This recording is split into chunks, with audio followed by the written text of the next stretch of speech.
This is the Northern Broadcasting Service, brought to you by the North Pacific's Ministry of Communications. I am Fiji Grande, and I am joined today by Bobberino, Brendog, and Hardonius. Today, we will be discussing the recently completed election cycle, ministers and their plans, and both recent and upcoming NS events. Before we get started, I'd like to note that participants in this new show are free to voice their opinion as they see fit. As such, the opinions expressed in this episode do not necessarily represent the Ministry of Communications or the North Pacific. So with that aside, let's get started. All right, guys. Specifically, you have a really nice podcasting voice. Thank you. Ghost appreciated it as well. All right, so specifically regarding the elections, what are you guys' thoughts on that? It's long. Well, go ahead. Long and painful for me. Personally, I felt that the redo it was very annoying. You can blame BMW. Do not blame me. I have no part in doing that. At everyone, blame BMW. What would you have done in their position, though, honestly? To be quite honest, you can't really... don't really blame BMW. What I might have considered doing is, while we still had the Zeta board server, or forum, I'm stupid. While we still had Zeta boards, I would have kind of rushed the election a little bit, or at least the voting periods, maybe like 4 days, 3 days. It seems a little bit tight, but to be quite honest with you, I'd say you try to get it over with while we still had our forum, and then started the forum transition before we got Tapatalked. That's right after the election. That was the plan. But the thing about that is that no one had any idea when the Tapatalk conversion was coming, right? So right, there was no indication. That's the thing that was tricky. And I was of the impression that the Tapatalk conversion, when it did come, came about 1 to 2 months late.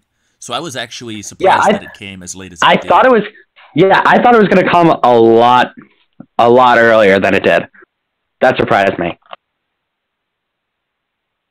So it was like literally the worst position. It was like when we just started voting. So it's like, okay, rip out elections. I don't we just have to wait. I don't think there was a correct decision there. You know what I mean? It was just such a bad situation overall. Yeah, you just gotta play it as it comes. Play it by ear, pretty much. So when they restarted the election, I mean, didn't they do it twice or something? Like they started it once and then counted the votes and there was some error? Yeah, and I think it was illegal due to some technicality. I forget what it was. I don't know exactly, but I thought it was some sort of legal issue with the election itself. Oh, no, wasn't it because COE wasn't on the ballot and that's where we got COE's petition and then it was yes. ruled? Yeah, that makes sense. Yeah. Okay, so that's the sequence. I was going to put up a petition because I had run for delegate, but to be quite honest with you, I just wanted to see the election end. I'm being very blunt, but seriously, I think that's how half the people in TNP saw it at this point. Yeah, it was like... At that point, it became very the same thing over and over again. Going to work anymore. It was either going to vote or it wasn't going to happen. I mean, it wasn't just that I wanted it over. It was also a little bit of a frustration that I had to submit my ballot 3 times. And not personally, because I know that I can make that happen, but I feel like, and I don't actually have the numbers to back this, but like that must have been frustrating overall, and I kind of think that it probably decreased voting numbers. Yeah, I noticed that we had a lot fewer votes on the last ballot than we did on the first ballot. Brendog, you're an EC. Can you confirm this? That makes sense then. From memory, what happened was that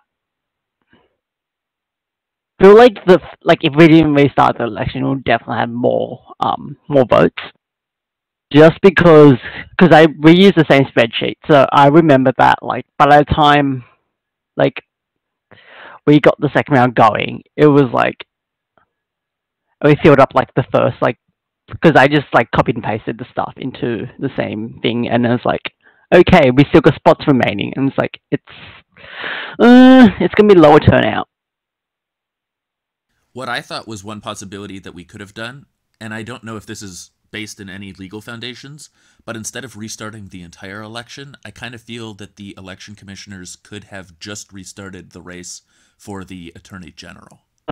Yeah, we're supposed to do that. That was like the legal thing to do, except like we didn't know what to do, so the BMW was like restart the because in the actual rules it just says like do this, and like everyone just forgot you could restart the actual race only.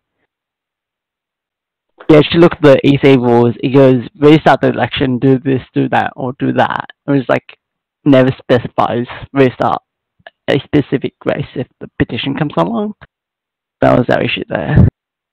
Is there a potential constitutional amendment there? I don't think so, because it's only part of the EC rules. I don't think it's actually part of the law. Is there any way to change the EC rules?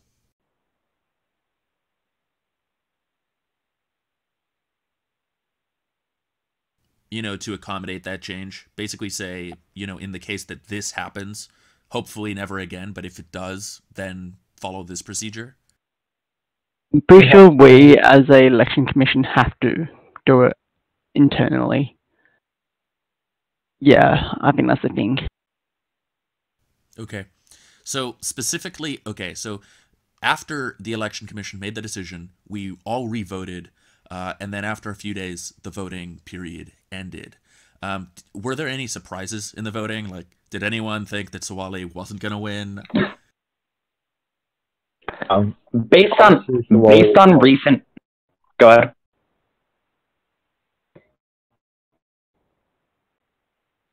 Go ahead. You can go ahead and go, Bob. All right. Based on the recent trends and the election results we've seen recently, no, I predicted before the election that Sawale was going to end up winning. Though Rye gave it a good shot. I was only kidding about that one. I meant specifically like Wondrous versus Bootsy or COE versus Goyanis. Really, like Wondrous was like I feel like Wondrous was always going to win the speaker race. That's what I thought. In terms of what's it called, the AG, it was literally 50-50. The town halls that Wondrous did, I actually feel swung the majority in his favor. Halls allow you to really get with the people, allows you to really connect with them. That makes them feel that you care what they want.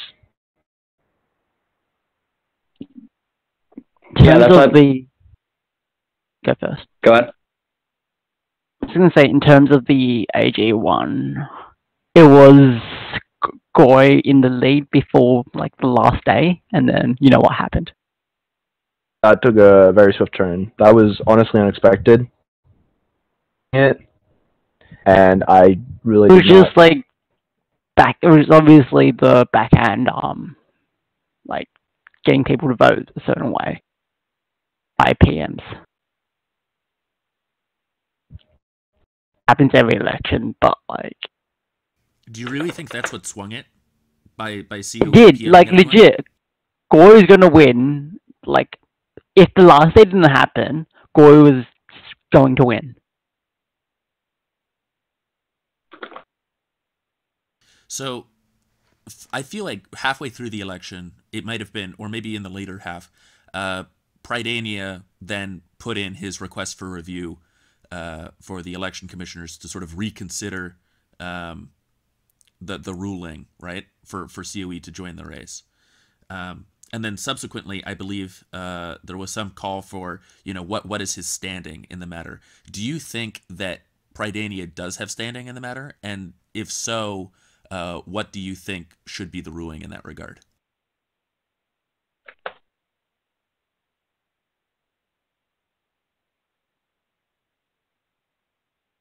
Myself personally, I think that he does have standing. If you look at it, it's like, well, why do you care about this particular issue? And definitely as a citizen of the North Pacific, I don't personally agree with his petition overall, his request for review, but I do think that he has the right to make it. I think that it affects all of us as citizens of our great democracy.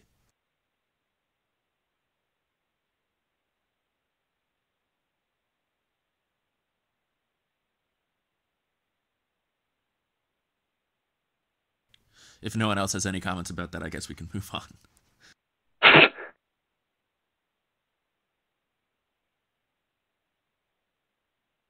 All right, so moving on then. Does anyone have any thoughts on Bluey Gamer's decision to propose an amendment to extend the election period? Not the election period, but rather the term of office this term?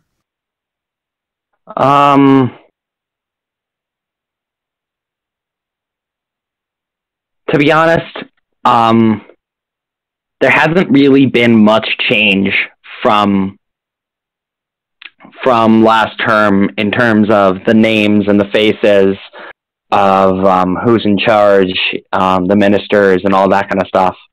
And that's most of the continuity versus change that we see within within different delegacies, administrations, whatever you want to call it. And honestly, why would we bother? Because the leadership hasn't changed all that much. So skewing all the elections based off a forum glitch, I think, is flawed. This is probably the only time that this is ever going to happen, though. So if there is going to be a slew, now would probably be the time to do it. It does ever happen again. We should have a protocol for it, of course. Personally, this reminds me a lot of FDR. He served several terms, and that was only because of emergencies that occurred during the time. Personally, I think that happened, but only in cases of emergencies, such as. But yes. So, Bob, to get back to your argument, are you saying that if there was a radical change in the leadership of the region, if the administration had, if Sawali, for instance, like maybe he had already served a second term in office and so he wouldn't have been able to run again, then maybe this would create an unfair situation and then maybe we should make the amendment. But in this case, because there has been such continuity, it's just not worth doing? Yes. That's pretty much my argument. Okay. Which makes sense. Yeah, fair enough.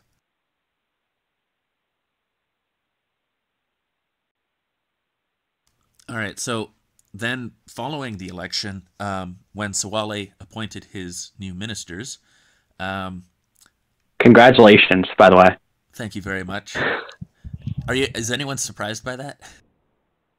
I was a little bit surprised, but also kind of not.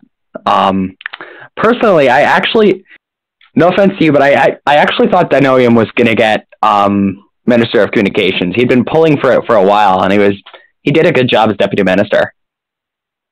I'm so sure I thought he did a good job again. Oh yeah, he really seems to like that role. Sometime in the next couple of administrations, I want to see him in the Minister of Communications role. I want to see how well he'll do with it. Honestly, I agree. Personally, I actually felt really bad Yeah, in the first Malfa couple agreed. days. I felt pretty bad in the first couple days of my administration, not because I felt that I had jumped the gun, but rather because I'm actually pretty new to the North Pacific so far, even so. And so, like, I didn't even know several of the things that, you know, that he did. And so he kept informing me of, like, well, shouldn't you do this? And I'm like, yeah, I guess, you know. Personally, I didn't know you, so I really didn't expect.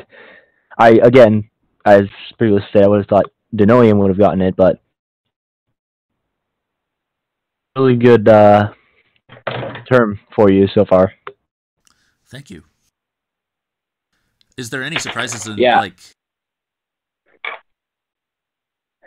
What I really liked about your term so far is you really, with all your announcements about or related to NBS and all the progress you want to make with it, and you want to actually make videos for the NPA and that kind of thing, which we'll get to in a sec. But I love how you just came out guns a-blazing. This is what we're going to do. It's going to be a lot of work, but bear with me. I kind of like that. Good job. Put the voice to do it, unlike me. I'm happy that you're doing it. All right, thanks. I don't want to turn NBS now into just like a Complimento Fiji Grande mode, though. So we should probably move on to, like, what are your thoughts on other ministers? Like, what do you think of Syl Dorset's switch from WA Affairs to Foreign Affairs, for instance? I was a bit shocked. I'd never seen Syl Dorset be in a leadership role other than WA Affairs. I think he's pretty well ready for the role, given the fact that he's been in TNP for a while. He's on the Security Council, and all this other kind of stuff. But yeah, to be quite honest with you, he's going to do a good job. I was like looking at Good. I was just like looking at Foreign Affairs, and it's like, if Mount's not going to do it, then I'm just like, the only real other possibility would be Syl. I don't think there's anyone else that really has, like, currently the experience to fill that role, except for MCM, obviously. But apart from that, I think it actually worked out pretty well, because I think Tloms is perfectly suited to WA Affairs, and I think. Oh yeah, 100%. Oh, definitely. Like, he's been deputy for, like, 2 terms now, if I remember correctly. I actually think it's more than that, but I'm not sure. Probably more, but I don't remember. Maybe.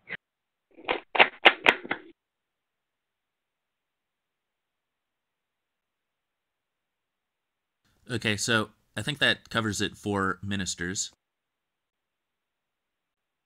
Let's talk a little bit about N-Day, because I think that's an interesting topic. Ooh, baby.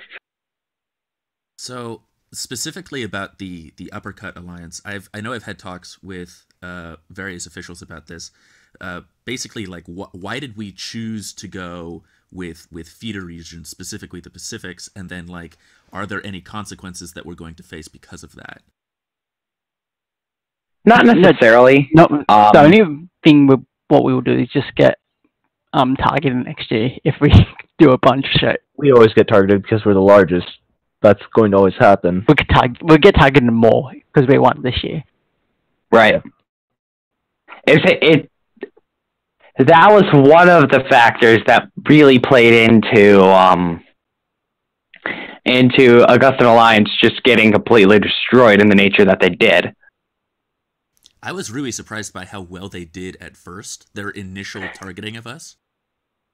Yeah, I was there in VC till like 1 a.m. EST, and I was when I went to bed, I was just too exhausted to keep going. But I thought that AA would end up beating us, but the rest of the leadership decided to stick it out, fight the exhaustion, and continue shielding AA until they ran out of production.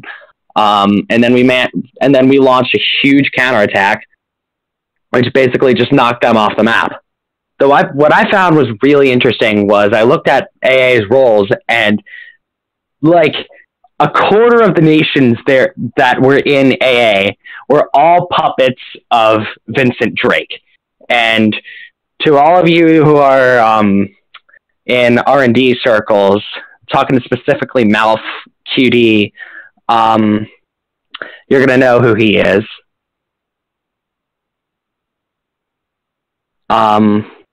But yeah, that was really interesting, to say the least. I remember at the end there, I moved several nations into AA just to nuke them and get 100,000 radiation on them. That was fun. I recall, yeah. One thing about the puppet strategy is, like, you do have, like, one really active guy, and that helps, but the fact that it's a puppet means that you can't switch quickly enough, and I think that actually may have contributed. I had 40 or so puppets on it, I think.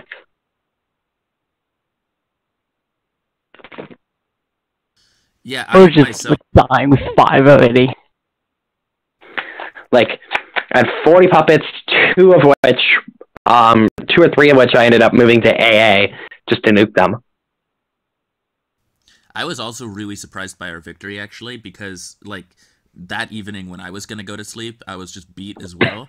And I was like, I didn't think that we had a chance anymore. I thought that AA was going to knock out our top guys, and at that point it was over, and that we would just have to try again next year.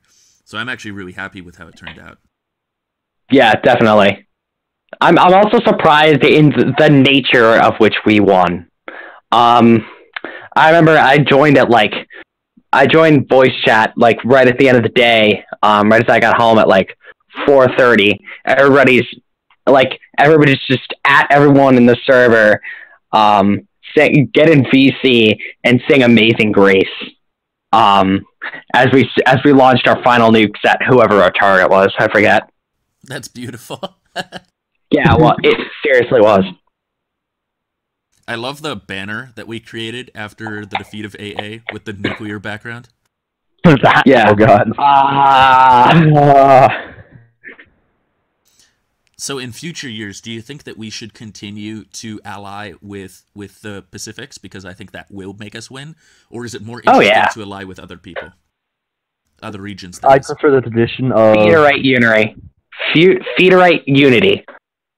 The whole, we always have allied with other feeders has always been our strategy. And we've always been at least the top 10. Except the first year. That's But every year after that, we've... I personally agree.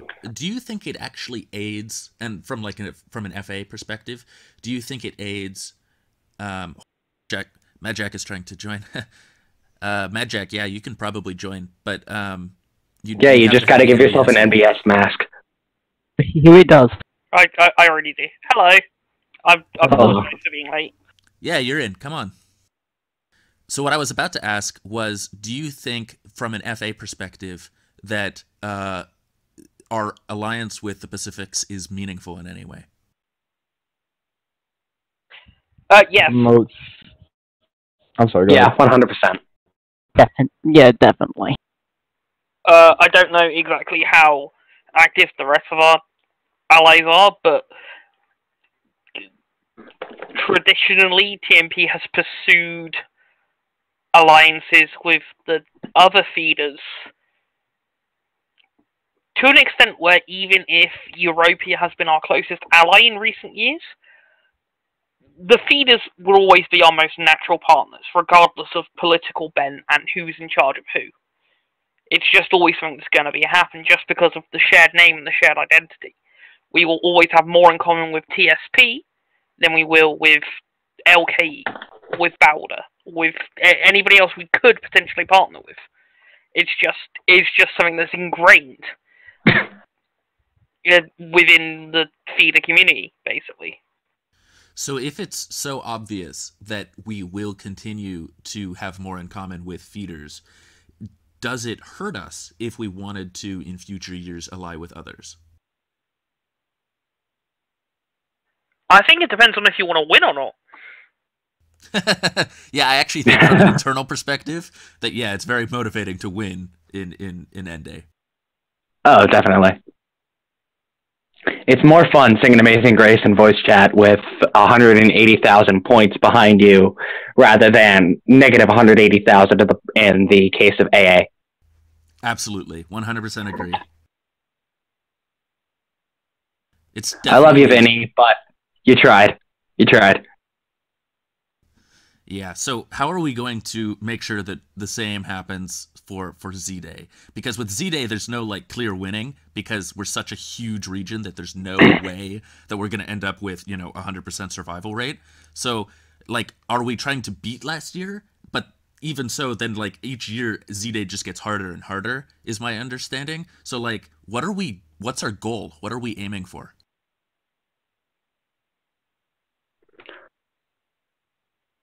For me, I've never done on the Pacifics. That'd be nice. What were your thoughts? Barely happened. What were your thoughts of Quiet Dad and the NPA, like, trying to stack it the other way? It wasn't even me. It was literally almost all Quiet Dad. That was hilarious. What is all Quiet Dad? It's like, we know it's you. We all know it's Quiet Dad, and yet he almost swung the whole thing, too. Tenacity and all that? Yeah. Definitely couldn't tell who that was. Bro. I'm just like, we don't care enough. It's just funny at this point. And I mean, had he swung the vote, do you think we would have gone with that, or do you think it would have just been called illegitimate and moving on? I think it would have just been called illegitimate, to be quite honest with you. But seriously, that would have been so funny if Quiet Dad actually managed to skew that whole thing. Because you could tell that it was Quiet Dad the whole time. Oh yeah, somebody get Breitbart on this. Democracy is a sham. Democracy is a sham. This is a statocracy. We live in a military dictatorship. Don't censor me. He's just got muted.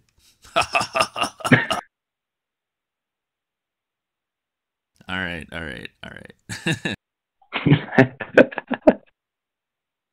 So, is there something? So, I know that we do the cure every year to sort of parrot what I was asking with the N-Day questions. Do you think we should continue to do the cure every year? I still think it should be left up to the people, because it is their region. They want to, if they want to do it a specific way, they should be allowed to do it that specific way. If the entire region wants to do it that way, then be allowed to deny them. We live in a democracy. Which is why we have the vote, I feel like. Yeah. 90% of the people have done it before, so that doesn't do kill again. Really I think you have to balance individual choice with community building, to be honest. Like, getting people working together and cooperating and stuff like that is always good to see. But at the same time, if people... I'm not sure how it works now, but it always used to be, like, the way N-Day was structured. Wait, which one's coming up? Z-Day? Yeah, Z-Day. Currently saying Z-Day, yeah. Okay, Z and N basically the same letter. The way it was always structured is, like, you can't have both a community effort and letting people do individual choice. So you need to... Yeah, you need to pick one. Yeah. So either you want the party or you want the chaos. Pick, basically. Yeah, it's really one or the other. Okay, I apologize, but I actually have to take my leave right now. So, thank you. I will go and see you guys some other time. Thank you so much for your time, Hardonius. Wow. Right. I'm sorry, this just came up. Luckily you had MadJack in here. I'm here to save the day, it's fine. Alright, peace out, dude. The audible snort there from someone was not appreciated. Thanks for your time.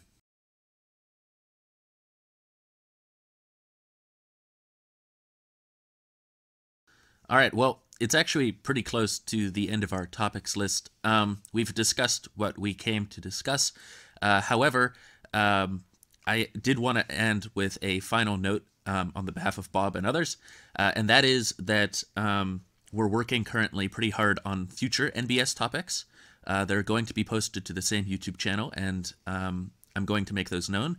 If you want to help writing either the scripts for them or to participate in these broadcasts in the future, be sure to join the Ministry of Communications. We need all the help that we can get. The future scripts are going to basically involve, we're going to work on North Pacific Army tutorials. We're going to work on tutorials on just nation states and how to join various different ministries within the North Pacific to help get newcomers acquainted here. And then we're also going to have sort of future shows that are going to be, maybe we can convince Wondrous to do his town halls and others as well. So if you're interested, please consider joining. Oh, also, can I just throw in a note about XenForo and the forum? Absolutely. Go ahead. Okay, XenForo 2.1 is coming probably by the end of the year, hopefully by the end of November, and it's essentially going to be a really major upgrade. And they've literally just announced that part of XenForo 2.1 is you will be able to upload videos directly to your posts. Oh, wow. Nice. Oh, yes. Nice. All right, I'm looking forward to that already. Ah, that's awesome. Is the updated XenForo also going to include better tables? Yeah, please. Yes, it will actually. Good, thank God. Yeah, Sweet. Also push notifications, better reactions. Push notifications? Nice. Push notifications, yep. Something called unfurling URLs, which I'm not entirely sure is. And there's also Font Awesome 5, Markdown support, and tables coming. Tables. It's a huge update, essentially, which is how they worked with XenForo 1 as well. The 1.1 update added everything, and 1.0 was really basic. That's a huge update. I'm very much looking forward to that. I'll drop a link somewhere in the new forum thing where people can watch the forums where they are announcing stuff. All right, sounds good. Okay, thanks for that. Does anyone else have anything to add last minute? Join the NPA. All right, guys. Join all the ministries. Thanks for taking the time out of your day to listen in. This is NBS, your compass to the North Pacific and the wider NS world. Thanks for your time.